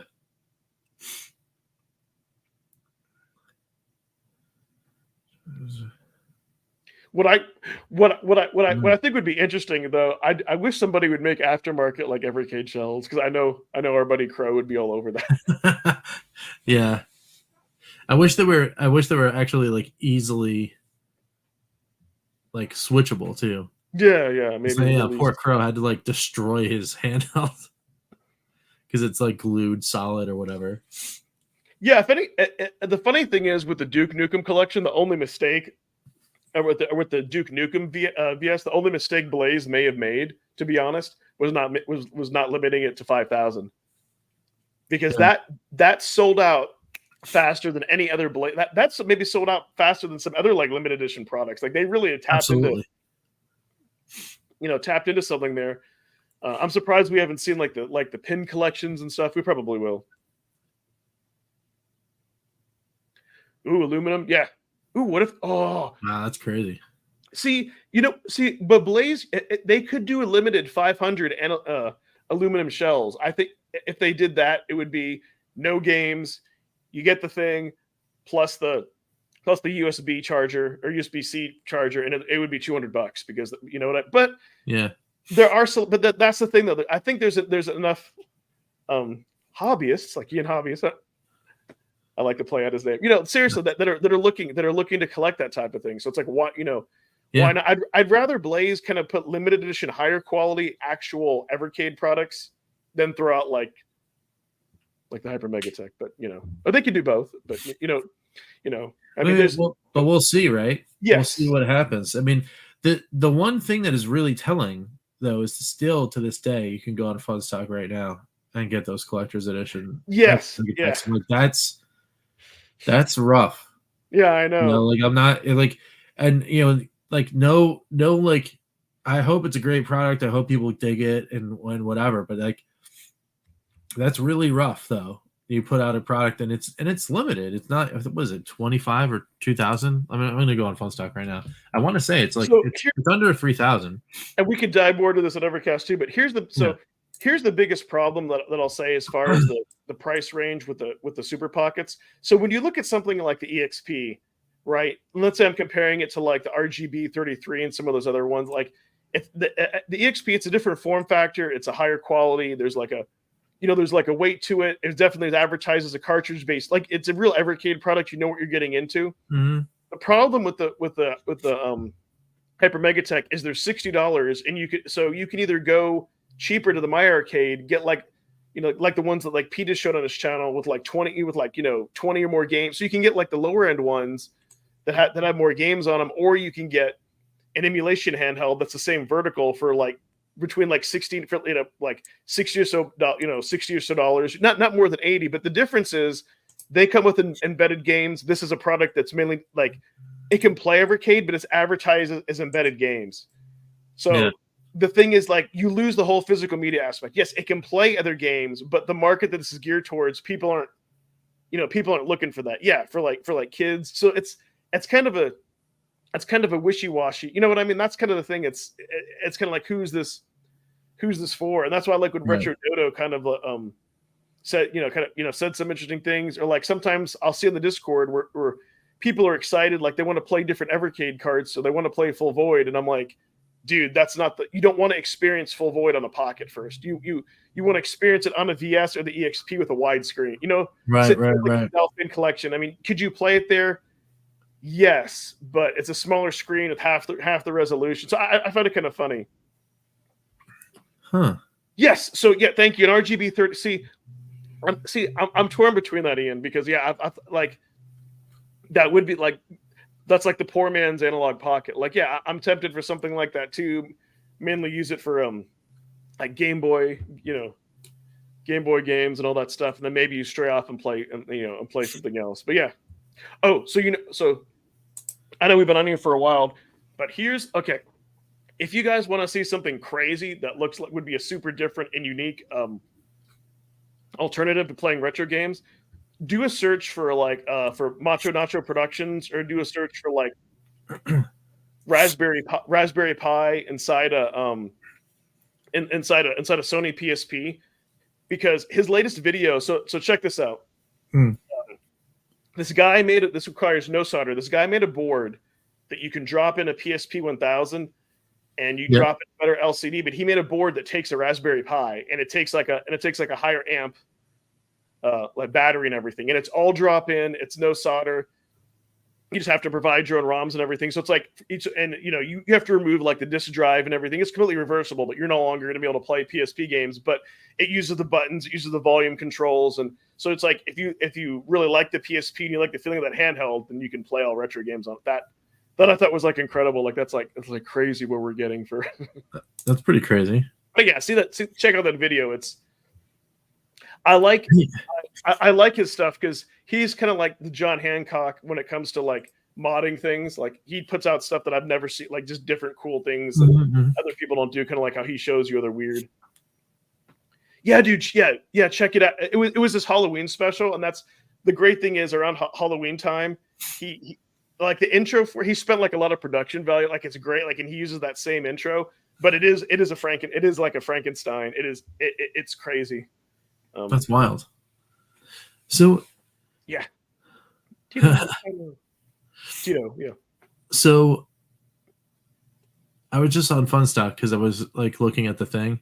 It is 2,000, by the way, of those, and then still not even close. It didn't even have like the 50% thingy. But did you also know that Funstock is putting out a Top Racer mini arcade? Really? Yeah. Share that real quick. Yeah, man. I want to pop it up right now. Like it's crazy looking. It looks like one of those old like games that I used to play when I was over at my uncle's house. Wow. Check that out, man. Oh, okay. You know what? Maybe I kind of knew. What do they want for that? Like I had no idea that this was a thing. Is that $50? $60. Ooh. Yeah, $60.87. Yeah. So yeah, that's pure nostalgia. If you're getting, I'm like, yeah. Oh yeah, but also like, when did this like come to be? I don't know. That's pretty cool.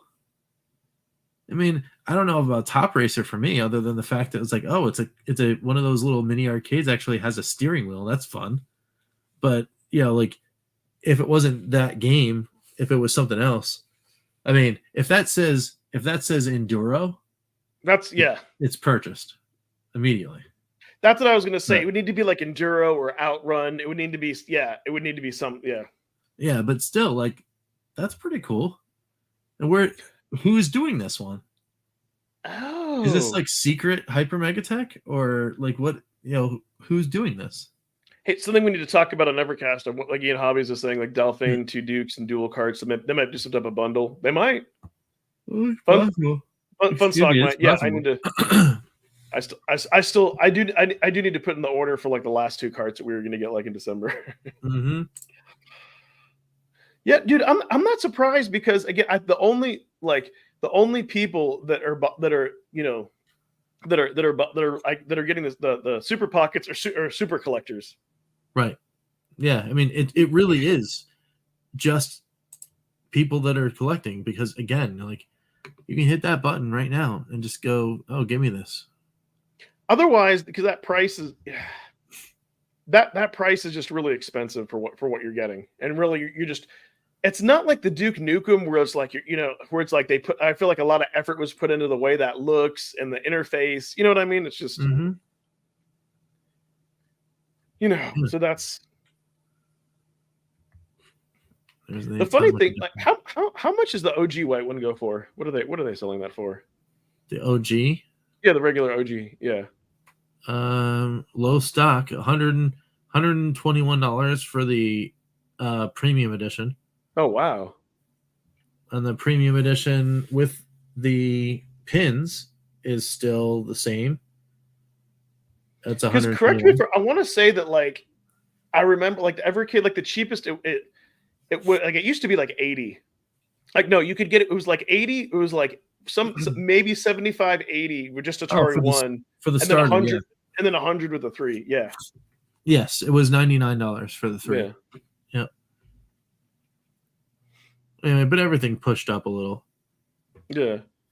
No, I just kind of asked because like I guess like for looking at things for like a retro friend, I don't know.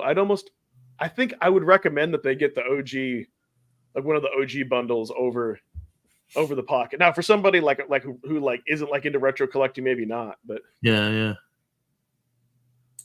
But yeah, I gotta play my purple one and come and like ooh. And come back to that because I will say like last when I went to get like an oil change and I was waiting in the weight room, like especially with like the lighting and everything, like having the OG handheld was fine. Like I really enjoyed it. I think I'm gonna have to throw another carry case in my next order. Yep. it's like the carry case itself is actually pretty cool. It is. When they restocking the coffee cup. Yeah. Yeah, and it really depends what kind of gamer you are. If you need to bring a bunch of carts, if you're going, depending if you're going on a trip or not. You know what I mean? It's yeah. Oh, that's weird. The tempered glass protector kit is sold out, as is the travel mug and the flea plushie. Huh. My protector kit hasn't left the box. Right. Well, neither is mine. But it was like, I'm wondering if the reason why these were sold out is because they just basically they bought them and then just gave them to everybody that were limited. That's exactly what I was going to say. Yeah, they did. Oh man. No, they sold the red cable. Yeah. I think it's cool that it exists, but what, the red cable? Yeah. Yeah, I have one. Yeah, it came with RVSs, but I've never used it. No, I take that back. I bought a separate one too. I take it. I think I've used it once just to test the proof of concept. Like, okay, that's a thing. Yep. But yeah, that's true. I've actually, I never really thought to use it. It's one of those things. Oh. Yeah, with the Super Pocket, it's one of those. It's one of those things where if my local retro store gets it, if I can maybe, I might trade Paper Mario for it. I don't know. Oh, getting more pins. I forgot about that. Yeah, the pins. Yeah. No. I was one of the few people that didn't. I'm the few people that didn't. Thought about it, but it was just might have been one of those things. Maybe if I'd had the funds, but I didn't. I didn't have the connection to the color schemes and all that some other people did.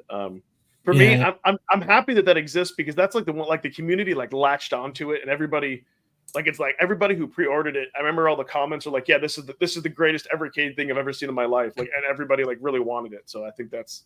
I mean, it was pretty good. I like the look of it for sure. I'll be curious to see the theme. Played a lot though. Yeah, that's the other thing too. It's like, yeah, what is it? I think what I'm going to do is I'm going to move the Founder Edition. I'm going to move that to Studio B and have my Atomic be my main. But yeah, it's pretty cool. Now I'm going to have like controllers coming out of my ears. I have four Founder Edition VS controllers. Huh. So they don't sell the pads separately like they did at the VS. Interesting. Huh. Oh, you mean the Atomic Edition controllers? Yeah, you're right. There's got to be they've got to be able to. They're gonna put them out. They're gonna be oh, by the way, you can get extra controllers. Here they are. Dude, that seems to be like a big opportunity, like money wise. and those will be limited too. So I'll probably have to grab 2 just so I can have a set of 4. And they just get everything. They just get me. That's what happens. Yeah, and that's what's great for Evercade. Like, there's different things. Like with me, like I mainly care about getting all the collections. But yeah, like you're like I want to get everything. I want all the pins, which is kind of funny because I don't think like I want to say is like getting everything. Like I'm like Pete likes to get like the different like variants of like the consoles. But I think you're amongst us. You're the only one that cares. Crow does like butt pins. I don't know, but I know definitely like you like the different like little tchotchkes and things, and Crow might too. Every single one of them. I don't know what it is. I'm just going to be surrounded by things that say Evercade on them. Oh yeah, I'm staring at my pin set right here, and then I've got the other 2 that are floating around here somewhere. Yeah, we got this one, the red pin one. I like that one. See, for me, and this might sound crazy, like if I could find a white one cheaper, I would be happier than that with the Duke because I don't know. Like it looks like a Nintendo, and I don't know. Yeah. Yeah. Well, I think it's black when you still have a dust on it. But you get it. Yeah, I'm just I think the Atomic one was cool, but at the time didn't have the funds it wasn't worth it for me to investigate. But the greatest I love about that Evercade product and the Duke Nukem collections more than anything is that it got people the most excited about it, and like even PC gamers got excited about it. So it's like they. Definitely, if they do a handheld, they need to do it. They should do like 5,000, or at least 4,000. I think that would sell out really good. And they already have the firmware built, right? I Right. wouldn't think it'd be too difficult for them to tweak the VS firmware. And because here's the thing, they kind of they got, so when I got the Black Founder Edition, then I had to get the Black EXP to match it. So then Yep.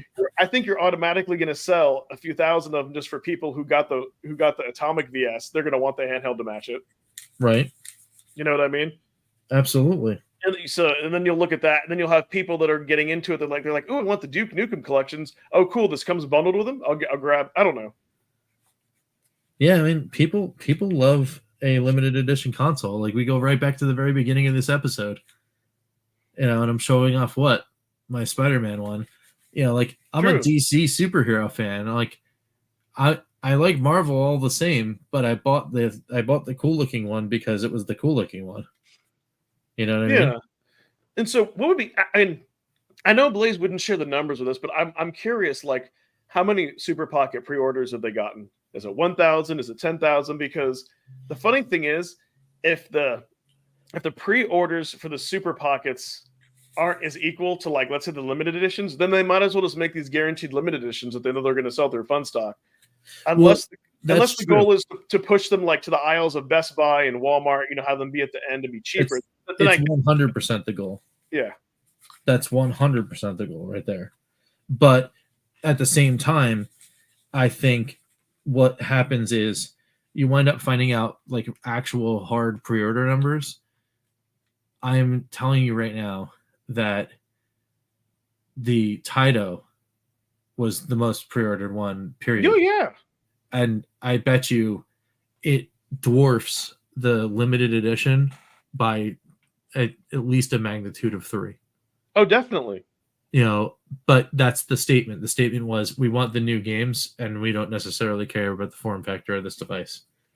So, that won't be borne out until they release the third one. Yeah. That doesn't have some other hook. Or they will learn from this, and then every single one of them will be something that you get there first before Evercade. Exactly. And see, what's weird, and I'm like, why is Operation Wolf on there?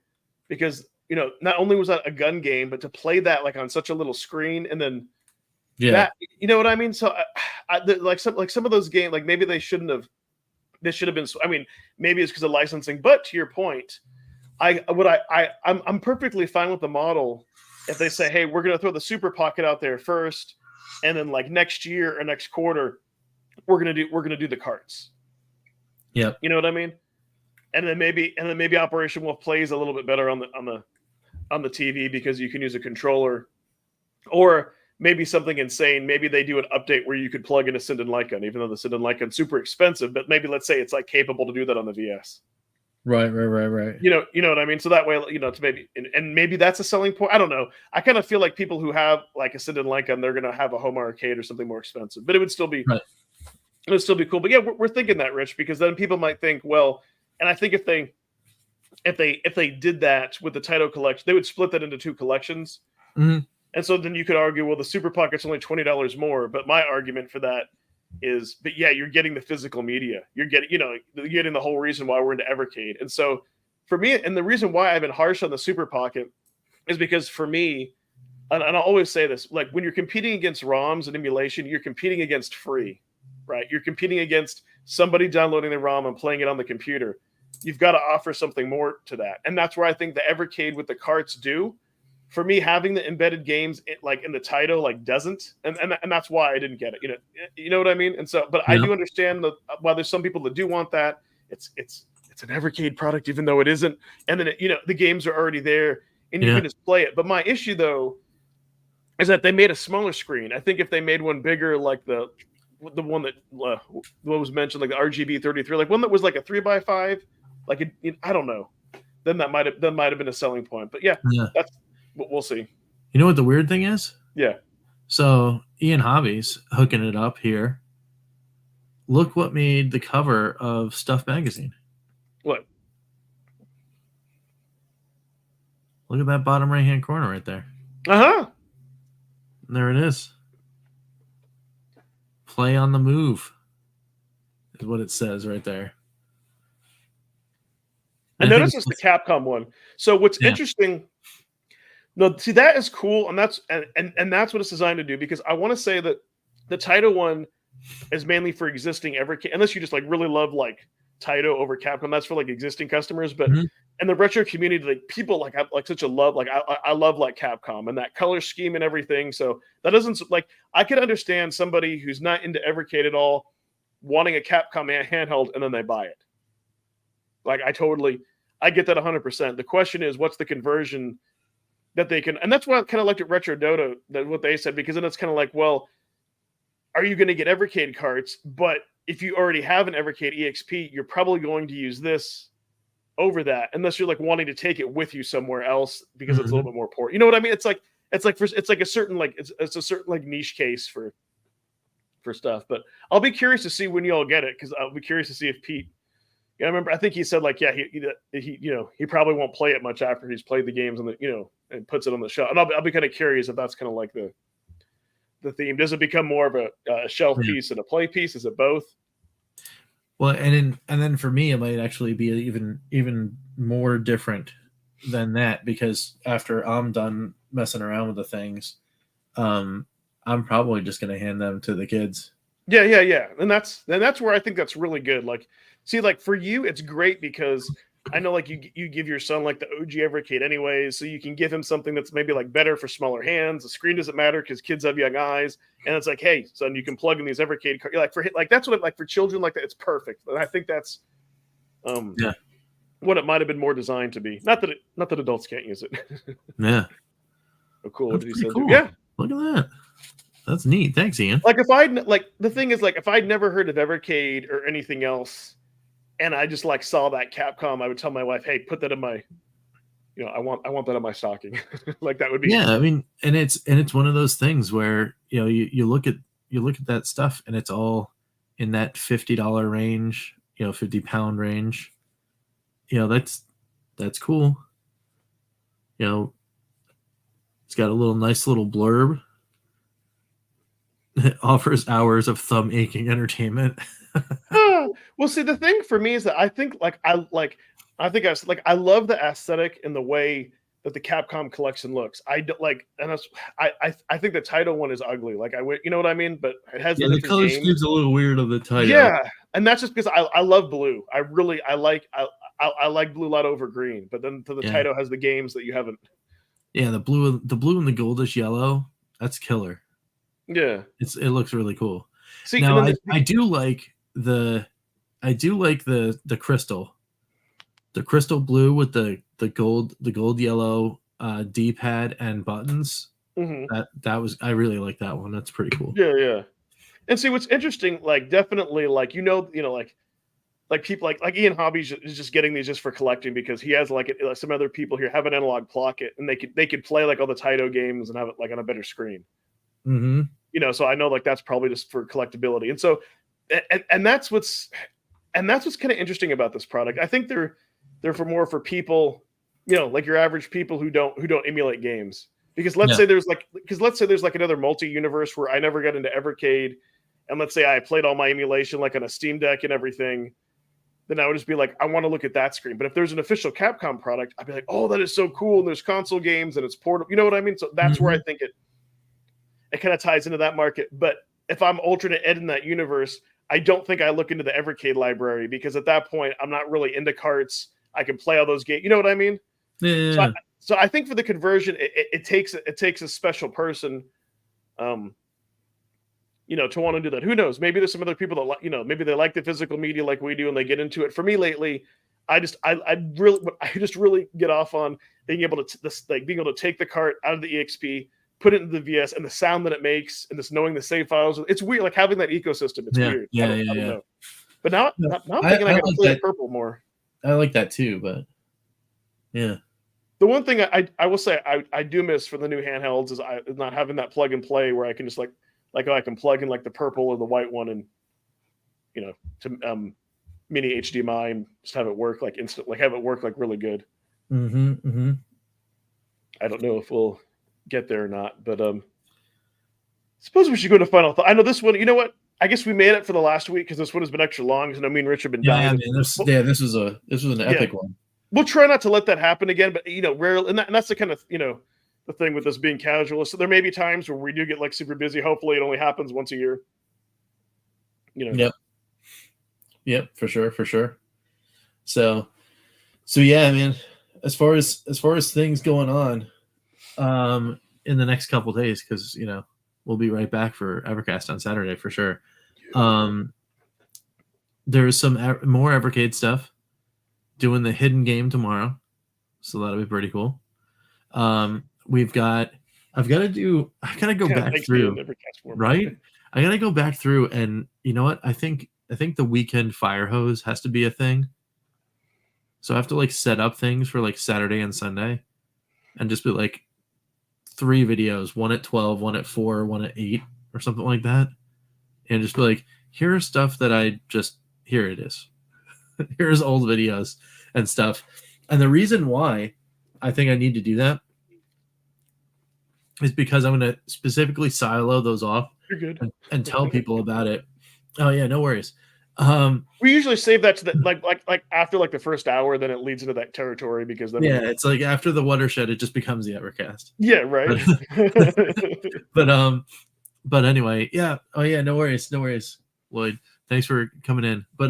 But yeah, other than that, I really need to do that because during the shoot of the episode, of this episode, I went back and for the GTC represent, by the way, I read everybody's name. So I'm going through to read everybody's name, and I realized there's another one.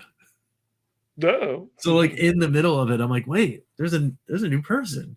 Oh, that's awesome. I gotta remake the thing and then doing all this other stuff, and I was all amped about it.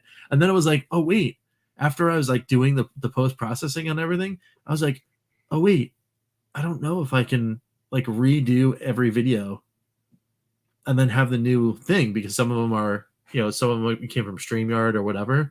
And of course I don't actually say the person's name because it's from a month ago.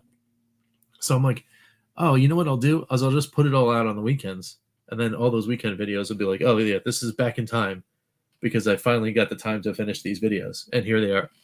So I think I might do that this weekend. But other than that, it's at least one more Evercade video, and then if Atari puts out another game, I'm going to be playing that too on the VCS, of course. And then I got to get stuff out because the fire hose is coming. It's ready. It's ready for us all. So, funny that you mentioned that, because during the Evercast, Dan Nastic became a member, and so it was just to be able to add him to for Evercast, it's easy because it's just that one. It's just that one 45-second video. I just add his name, re-render it, and then it gets played. It gets played live, anyways. Right. But what I did specifically for Dan, and I wasn't sure if I was going to have time to do this, but I had already recorded, already uploaded, already rendered my latest one where I beat Blaster Master, and I went back in and I because it was at the end, and I re-rendered it and I uploaded it just for him. So it's it's kind of like one of those things where if I had the time, I figured fine, you do the membership, I'll do that. But if it was 5 or 6 videos, then I would that would kind of be a pain. I don't know, that would kind of be. That would kind of be a pain, or maybe I would have to pin something in the comments. Yeah. Because it can be a lot of work because I had to wait for it to re-render and upload it. So I feel your pain. I think I can slot. I think I can slot the name in the role, but obviously I don't say the new person's name, so it's just oh no. So what do I do? But anyway, it's awesome though because there are more people. Yeah. And we're hanging out, and the Good Times Club grows, which is great. So, yep. So anyway, and also thanks to everybody, to Lloyd, to Pete, everybody else that was here on the show, that is also rocking the GTC. It's pretty good stuff. Yeah. So all the support is awesome. I'm 870 subs, so almost close to 1,000. Yeah, man, go for it. Yeah. So yeah, I'll be getting there. So I think next week will be my 2-week follow-up on the Dolphin collection. Nice. And all the insanity that it's driven me to and talking about. That's what I was talking about. I'm not saying it's a bad collection or bad games. It's just the type of game. Oh my God, it's drove me. Just gets you. Yeah, drove me insane because it's a like definitely it's one of those games that if you bought back in the day, you got your because like there were no save states. Like, dude, you got your money's worth because Oh yeah, the game itself, you could if you knew it's it's like Dragon's Lair or anything else. If you know exactly what you're doing, you could probably beat it through like 25 minutes. But for trial and error, it'll probably take you 5 or 10 or many, you know what I mean? Like many hours, especially like without any walkthroughs or anything. Oh my God. It would just take you. yeah. And when you die, depending, it's so punishing how you have to start back. So you'll get your money's worth. That's why I say like I'll just tell you all this because like it drove me insane where I didn't want to play that type of game. Like I didn't want to go back and play Flashback, and I didn't want to play the point of clicks because I felt like it broke my brain because it's that's with using save states, and that's with like watching like YouTube videos. Like, oh my God! But yeah, so that's what I have going on next week, and yeah, we'll try not to miss Karg, or at least tell you guys. But yeah, that was just we got too busy. Exactly. So, all right. Well, thanks again, everyone, for hanging out and chilling with us, and we will catch you next time right here on Calling All Retro Gamers. See you guys. Calling all retro gamers. This concludes our broadcast day. Click.